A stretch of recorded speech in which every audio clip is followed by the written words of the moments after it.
masalah di Indonesia, yaitu kurikulum anak itu di sekolah itu mestinya sangat tergantung dari kebutuhan siswa, begitu. Nah, di Indonesia mentoknya adalah kurikulumnya sentralistik, itu sentralistik dari pusat buat langsung semuanya di Gebiah Uya itu menggunakan itu. Nah, ini tidak cocok sama teori humanism. Kalau kita atau humanism itu adalah kebutuhan anak ini apa? Itu. Jadi dalam waktu MPLS 1 minggu itu kita gali kebutuhan-kebutuhan anak. Macam-macam, ada dari berbagai aspek.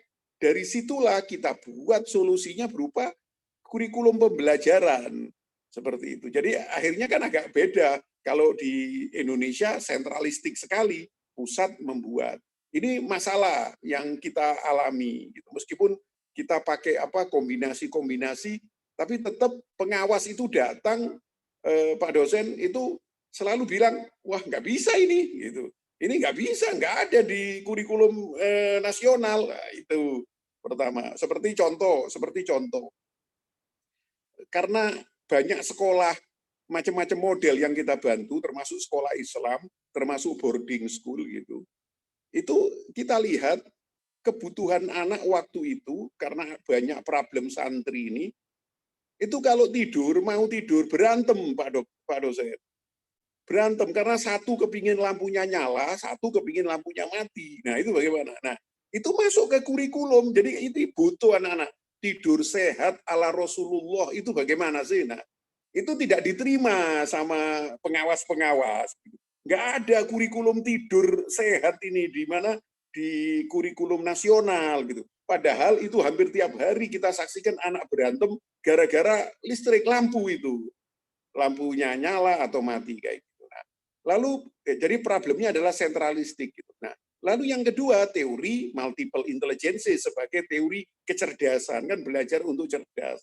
Nah, di teori ini setiap anak itu diakui punya kecerdasan begitu. Kecerdasan itu tidak tunggal tapi beraneka ragam. Nah, kita punya masalah lagi Pak dosen di sini, yaitu pandangan banyak masyarakat, terutama juga pengambil kebijakan, kecerdasan anak itu tunggal, hanya dinilai dari alat-alat atau tes-tes standar saja. Nah, padahal kita tidak, ketika kita bilang anak itu, kita mengembangkan alat risetnya namanya multiple intelligence research, ternyata anak ini punya kecerdasan yang banyak, macam-macam. Satu anak kadang-kadang ada 5 kecerdasan yang dominan, dan lain-lain. Nah, sehingga kita memberikan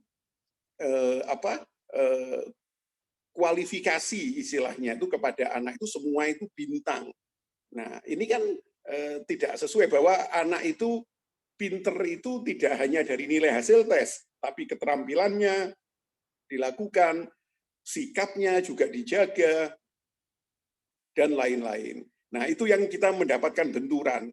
Karena itu tes-tesnya kita itu kalau di pengawas ada the end of process itu. Jadi kalau semesteran ada tes semesteran, kita enggak, kita setiap KD selesai tes namanya cognitive challenge. Jadi ketika ada apalagi ujian nasional, malah tidak ada di konsep sekolahnya manusia sebenarnya. Tes itu harus berbasis kelas.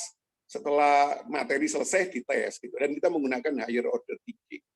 Nah, seperti itu mungkin Pak dosen masalahnya yang kita hadapi.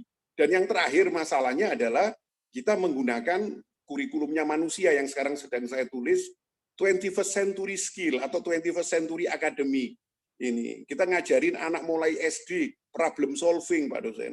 Problem solving sampai SMA kelas 12. Ini juga begitu. Pengawas datang, tidak ada di kurikulum nasional materi problem solving.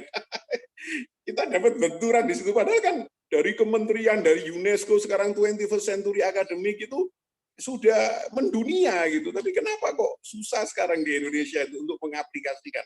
Hanya kata-kata pendahuluan aja digunakan di situ.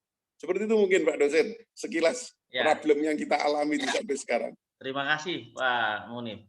Bapak Ibu sekalian, sesungguhnya kita itu punya kekuatan ya, punya kekuatan yang luar biasa sebagai akademisi. Ini kan para mahasiswa S3 itu punya potensi bagaimana membuat sebuah entah organisasi atau apa gitu yang saya kira dari situ memberikan masukan-masukan, apalagi di sini banyak pejabat ya, itu saya kira bisa. Di samping memang sesungguhnya aturan kita kan mendorong ya. Ada di Undang-Undang Sisdiknas, ini barangkali bagian dari yang penting juga harus kita ketahui. Di Undang-Undang Sisdiknas nomor 20 tahun 2003 itu di pasal 15 itu manajemen berbasis sekolah itu harus diterapkan.